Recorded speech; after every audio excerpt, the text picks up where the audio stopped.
नमस्कार, Covid talk में आपका स्वागत है और आपके साथ मैं हूं रश्मि भूया शर्मा।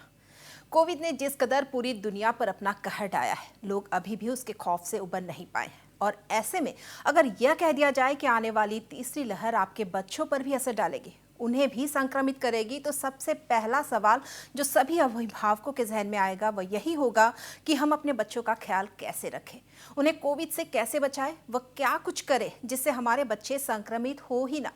ऐसा नहीं है कि तीसरी लहर में ही बच्चों के संक्रमित होने की आशंका व्यक्त की गई है। अभी दूसरी लहर में भी कई बच्चे कोरोना के कहर से गुजर चुके हैं।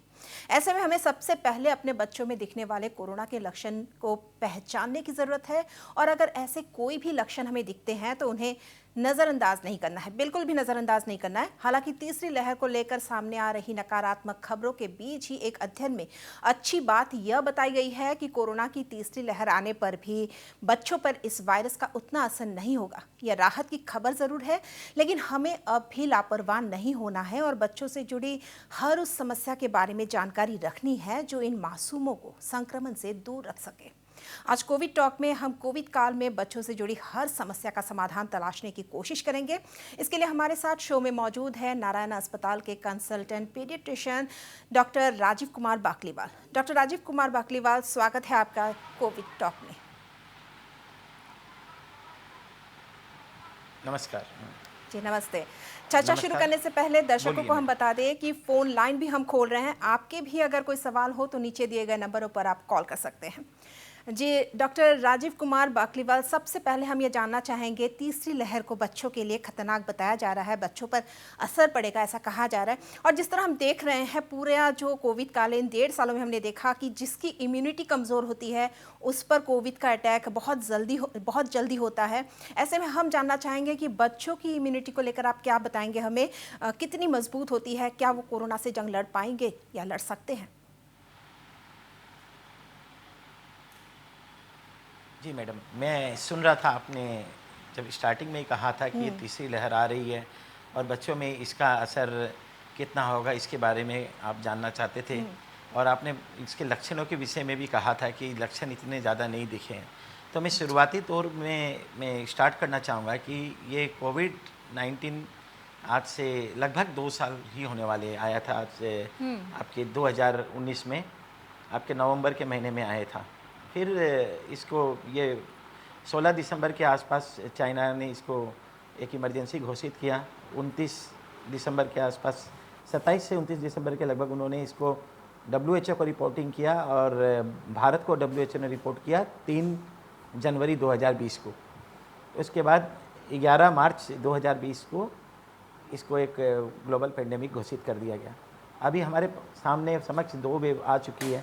पहली वेव जा चुकी है और दूसरी वेव अब कम पड़ती दिखाई दे रही है, लेकिन बीच में इसका उछाल आ रहा है, जा रहा है। जी, तो अभी इन दिनों में हमारे 2 साल में हमने जो बच्चों में देखा गया कि ये बच्चों में जो कोविड होता है, तो ये सबसे पहले कि ये किस तरीके से होता है। सबसे पहले कि हम जानना चाहते हैं कि व्हाट इज कंटेक्ट। एक कंटेक्ट वो पर्सन होता है जिसमें कोविड के सामान्य लक्षण या बहुत ज़्यादा लक्षण 14 दिन के अंतराल में आए और उसके संपर्क में कोई व्यक्ति आया हो, चाहे बच्चा हो या कोई भी आया हो, तो उस व्यक्ति को हम कांटेक्ट बोल के कहते हैं।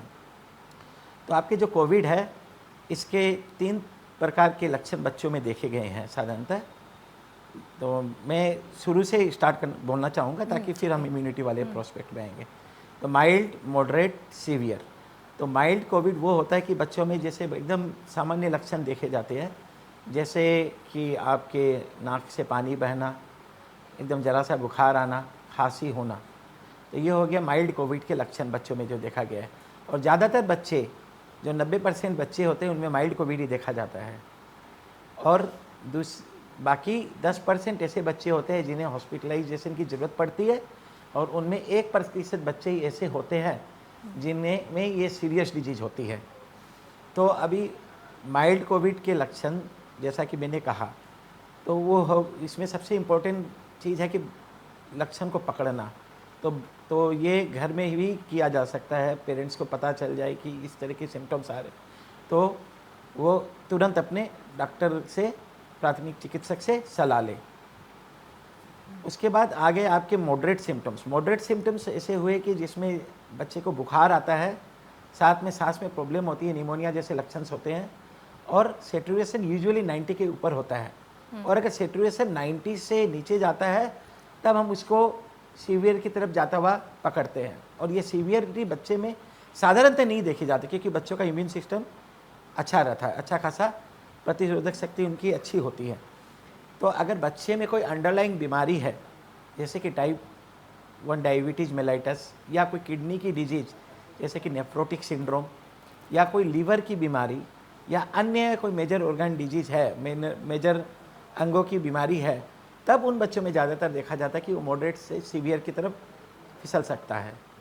और मॉडरेट के सिम्टम्स तो मैं आपको बता चुका हूँ। सीवियर डिजीज़ के सिम्टम्स होते हैं जैसे कि अगर सबसे पहले हमें उसमें देखना है कि रेस्पिरेटरी रेट कितनी है।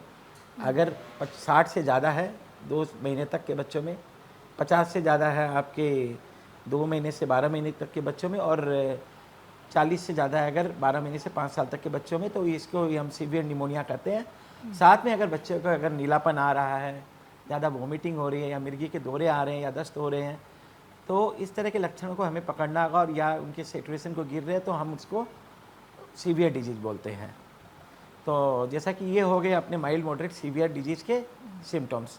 तो आप मैडम क्या पूछ रहे थे अभी शुरुआत में कि इम्यूनिटी जी डॉक्टर बकलीवाल, इम्यूनिटी कितनी मजबूत होती है? जिस तरह आप बता रहे हैं कि उनकी इम्यूनिटी मजबूत होती है, और जिस तरह आपने ये भी बताया कि अगर उनमें गंभीर बीमारियां हो तो उनके लिए थोड़ा खतरा हो सकता है। तो एक चीज़ हम यहाँ पे और जानना चाहेंगे कि जिन बच्चों की इम्यूनिटी पहले से ही कम है, तो उनको किस तरह का हम क्या खिलाएं, या क्या कुछ ऐसा करें कि उनमें संक्रमण ना हो, या उनको संक्रमण से हम बचा सकें? कि जी जैसा कि आपने कहा पूछा कि किस तरह से हम उनकी इम्यूनिटी को बढ़ा सकते हैं। तो नंबर 1 तरीका है कि जैसे कि बच्चों में देखा जाता है कि हमें उनको इम्यूनिटी को बढ़ाने के लिए सबसे पहले चीज़ है कि हमें उनको पौष्टिक आहार देना चाहिए। तो पौष्टिक आहार में ज़्यादातर आप उनको फ्रूट्स दें, अच्छे वेजिटेबल्स, ग्रीन वेजिटेबल्स खिलाए, प्रोटीन खिलाए, प्रोटीन युक्त खाद्य पदार्थ दें उनको, तो एंड रेगुलरली मिल्क दे, और अदर माने न्यूट्रिशियस प्रोडक्ट्स देने चाहिए रादर देन कि जंक फूड वगैरह, जिससे कि उनकी इम्यूनिटी थोड़ी स्ट्रॉन्ग रहे। बाकी ये कहा जाता है कि बच्चों को प्रॉपर सैनिटेशन एंड हाइजीनिसिटी भी सिखाना चाहिए, proper masking, hand sanitization and social distancing behaviour, because अभी ये पेंडेमिक पूरी चल रही है, तो ये सब सावधानी उन्हें बरतनी ही होगी। इसके अलावा बाकी हमारे जो बच्चे होते हैं उनमें उस तरह के एक्सरसाइजेज, जैसे कि लंग को मजबूत करने के लिए, फेफड़ों को मजबूत करने के लिए जो लंग एक्सरसाइजेज होते हैं, जैसे कि बैलून को फुलाना, या रेस्पिरेटरी एक्सरसाइजेज अगर वो कर सके, बड़े बच्चे थोड़े होते हैं तो जो आपको फॉलो कर सके, तो उनको एक्सरसाइजेज करवाना, या थोड़े साइकिलिंग करना, व्यायाम करवाना, तो इस तरीके से बच्चे के इम्यूनिटी को कुछ हद तक इम्प्रूव किया जा सकता है।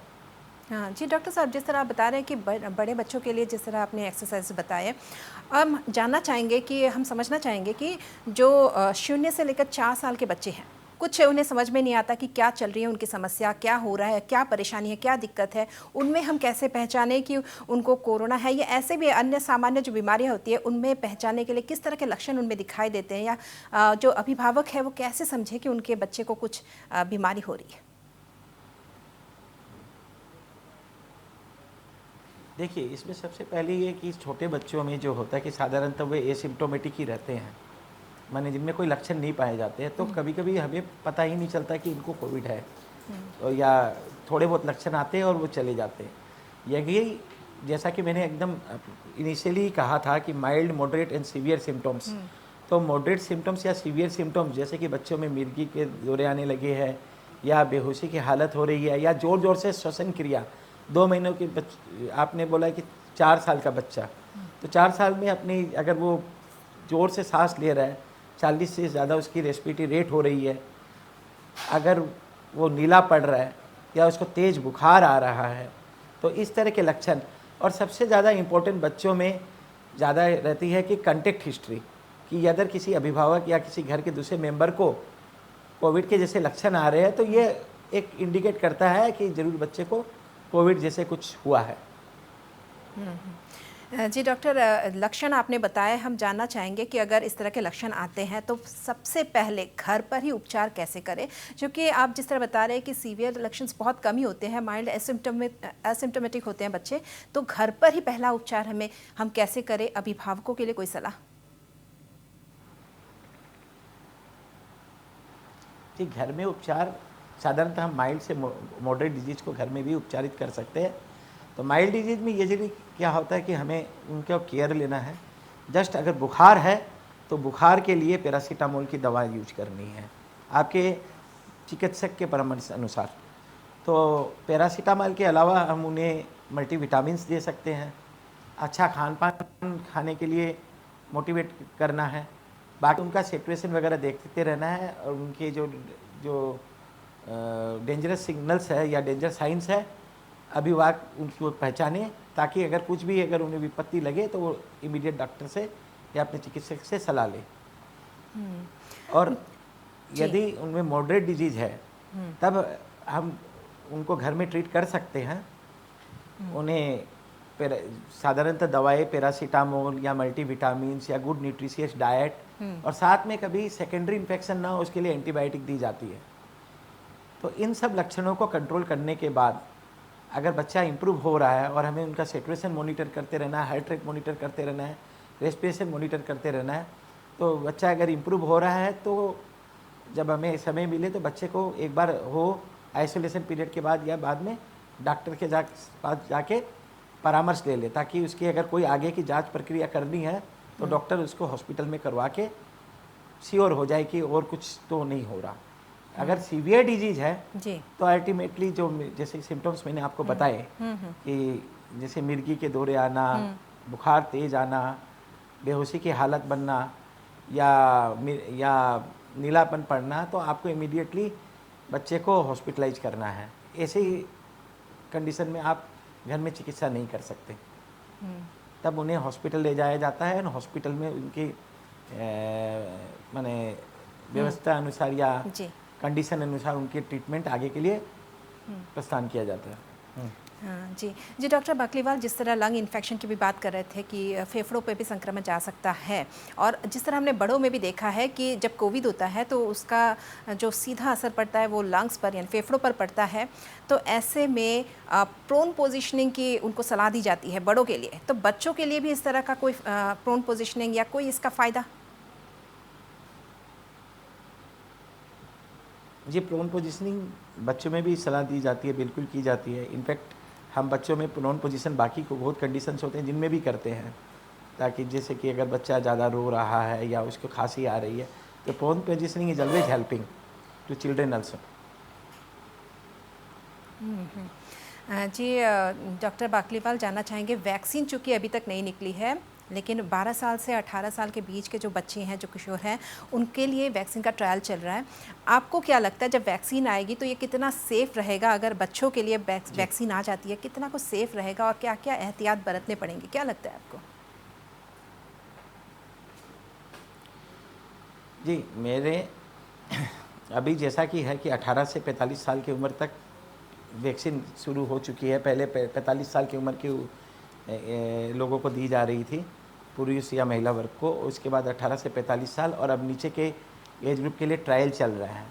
तो vaccination is always safe, and vaccination के ट्रायल के रिजल्ट जब आएंगे एंड उसके पुख्ता ये आएंगे कि इनमें बच्चों में ज़्यादा साइड इफ़ेक्ट नहीं है, तब ये इसको आगे अग्रसर किया जाएगा और इसके इनिशियल परिणाम अच्छे ही मिल रहे हैं।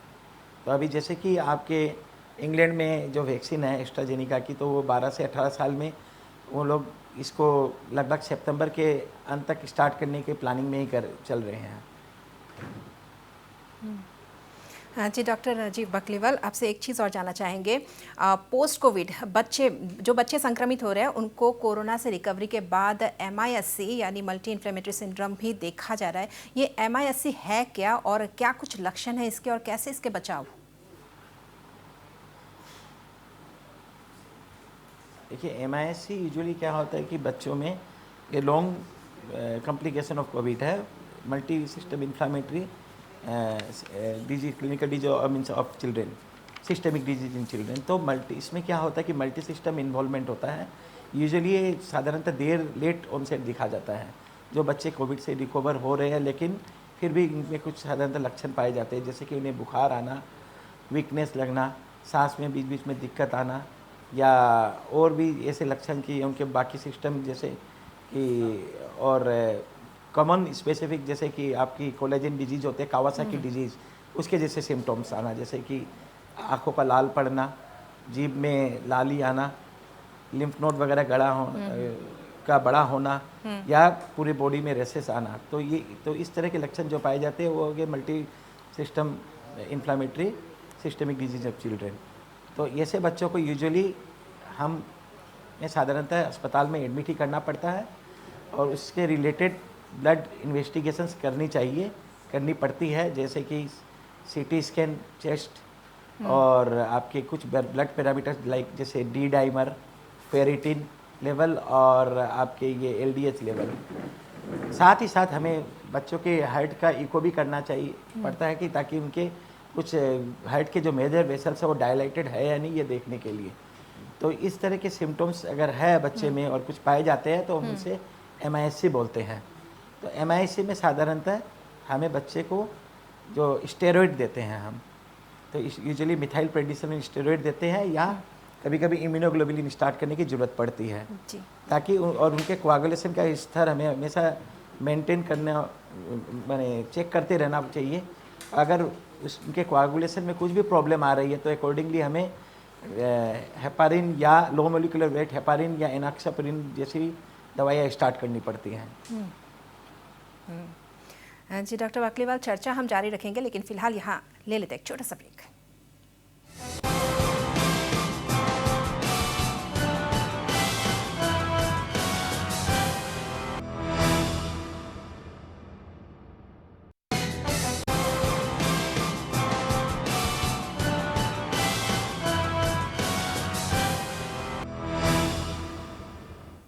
कोविड टॉक में आपका फिर से स्वागत है और आज हम बात कर रहे हैं कोरोना और बच्चों पर उसके असर की। और डॉक्टर राजीव कुमार बाकलीवाल हमारे साथ मौजूद है इस शो में। जी डॉक्टर बाकलीवाल, चर्चा को हम आगे बढ़ाते हैं। हम जानना चाहेंगे रूटीन वैक्सीन्स को लेकर आप क्या सलाह देंगे अभिभावकों को, चूँकि कोविड काल है, ऐसे में जो कई अभिभावक हैं वो डरे हुए हैं कि बच्चों को अगर अस्पताल ले जाते हैं और वहाँ से संक्रमण हो जाता है, ऐसे में जो रूटीन वैक्सीन्स है क्या उन्हें स्किप किया जा सकता है? जी, रूटीन इम्यूनाइजेशन बिल्कुल करना है, उसे बिल्कुल भी नहीं रोकना है। वे समय पे आए, अपने रूटीन इम्यूनाइजेशन प्रोसेस को कंटिन्यू रखें, यही मैं करना चाहता हूँ। हाँ, अगर उन्हें थोड़ा भय है तो आप अपने प्रॉपर मास्क पहन के आइए, अपने सैनिटाइजेशन प्रोसेस को अच्छे से मेंटेन कीजिए, ताकि जब हम वैक्सीन लगाते हैं तो हम अपनी पूरी सेफ्टी के साथ ही लगाते हैं। इसलिए बच्चों को या उनके अभिभावकों को या उनके पेरेंट्स को इनसे डरने की बिल्कुल भी ज़रूरत नहीं है। तो वैक्सीनेशन प्रोसेस मस्ट कंटिन्यू। जी जी डॉक्टर बाकलीवाल, जिस तरह आप कह रहे हैं कि मास्क, चूँकि हम सभी जानते हैं कि मास्क इस वक्त बहुत ज़रूरी है, सैनिटाइजेशन बहुत ज़रूरी है, बच्चों के में भी ये ज़रूरी है। हालांकि बहुत छोटे बच्चे हैं, उनको जो 0 से 2 साल के बच्चे हैं उनको मास्क लगाने की ज़रूरत नहीं है, लेकिन उससे जो ऊपर के बच्चे हैं, कई बच्चों को होता है एस्मा होती है, ब्रोंकाइटिस की शिकायत होती है, ऐसे में मास्क लगाना उनके लिए बहुत मुश्किल होता है। तो ऐसे बच्चों के लिए किस तरह की सलाह देंगे आप अभिभावकों को? ऐसे बच्चों के लिए यूजुअली वो अभी ज़्यादातर बच्चे घर में ही रहते हैं, तो इस तरह के से अपने वो बच्चे घर में इतना मास्क लगाने की ज़रूरत नहीं है, क्योंकि घर में अपने परिवार में वो रहता है तो वो नॉर्मल ज़िंदगी जिए, ऐसी बात नहीं है। हाँ, अगर वो कोई ज़्यादातर उसको वे बचे कि वैसे बच्चे को कोई भीड़ भाड़ वाले इलाके में ले जाने से या कोई भी जगह जहाँ से संक्रमण होने की संभावना ज़्यादा है, तो ऐसी जगहों में जाने से हमेशा बचना चाहिए।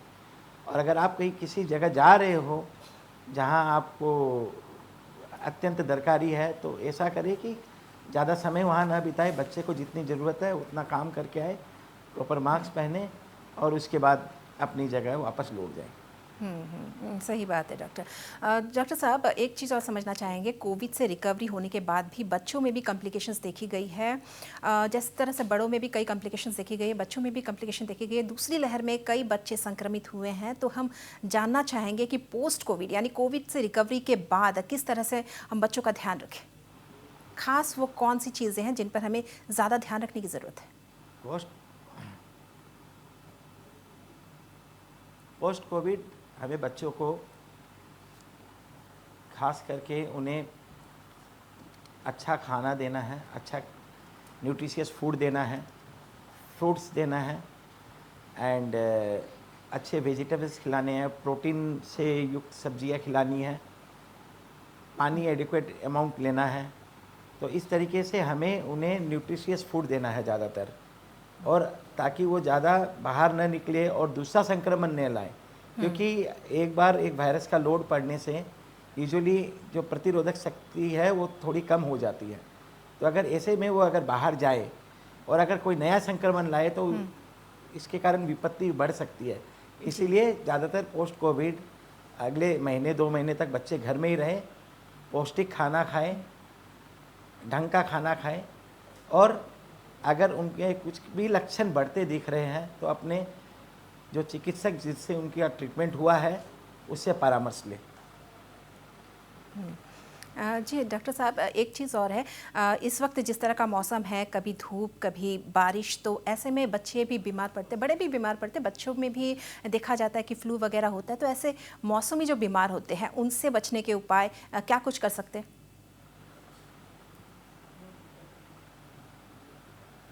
जी, मौसमी बीमार जो होते हैं, फ्लू या जो भी है, उनसे बचने के लिए हमें नंबर 1 कि अपनी लाइफ स्टाइल मॉडिफिकेशन कि अगर आप, और दूसरी है वैक्सीनेशन। तो मौसमी बीमार जैसे कुछ सीज़न में आपके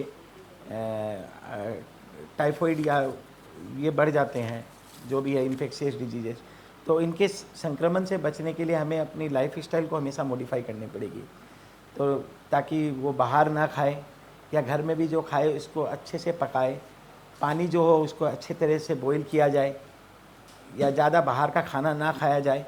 तो इस तरह के जो फूड हैबिट्स है उनसे बचे, ताकि इस तरह की इन्फेक्शियस डिजीज़ ना हो। दूसरा, जैसे कि आपने कहा फ्लू वगैरह का सीज़न, तो फ्लू से बचने के लिए हमें यही करना है कि ज़्यादा बाहर ना निकले, या ठंडे पानी या उससे ना नहाएं, या कोई फ्लू से संक्रमित व्यक्ति है उससे डिस्टेंसिंग मेंटेन करें। एंड बाकी वैक्सीनेशन जो है बच्चों में, जैसा कि उसको समय समय पे कराते रहे। जैसे फ्लू की वैक्सीन आपके 6 महीने में दी जाती है, उसके बाद प्रत्येक साल वो वैक्सीन की एक बूस्टर डोज लगती है। और टाइफाइड की जैसे 2 साल में दिया जाता है, अब आज रिसेंट स्टडीज़ में 6 महीने में ही स्टार्ट की दी जाती है। तो और उसके बाद हर तीसरे साल इसकी बूस्टर डोज वगैरह लेनी चाहिए। तो इस तरह से वैक्सीनेशन और प्रॉपर लाइफ स्टाइल दोनों के थ्रू हम इस तरह की इन्फेक्शियस डिजीजेज या सीजनल डिजीजेज से बच सकते हैं। जी डॉक्टर पाकलीवाल, शो समाप्त करने का हमारा समय हो चला है। बहुत बहुत धन्यवाद, आपने अपना कीमती वक्त हमें दिया। तो बच्चे इतने मासूम होते हैं कि अपने साथ हो रही किसी भी समस्या को, चाहे वो शारीरिक हो या मानसिक, ना तो समझ पाते हैं और ना ही समझा पाते हैं। इसलिए कोविड काल में अभिभावकों का अधिक सतर्क होना बेहद ज़रूरी है, ताकि अगर बच्चा संक्रमित हो रहा है तो बिना कहे उसे समझ पाए और वक्त पर इलाज करा सके। इस उम्मीद के साथ कि आज की इस चर्चा से आपको फ़ायदा हुआ होगा, मैं इस शो से इजाज़त चाहूँगी। अगले एपिसोड में फिर मुलाकात होगी। तब तक अपना ख्याल रखिए, सुरक्षित रहिए। धन्यवाद।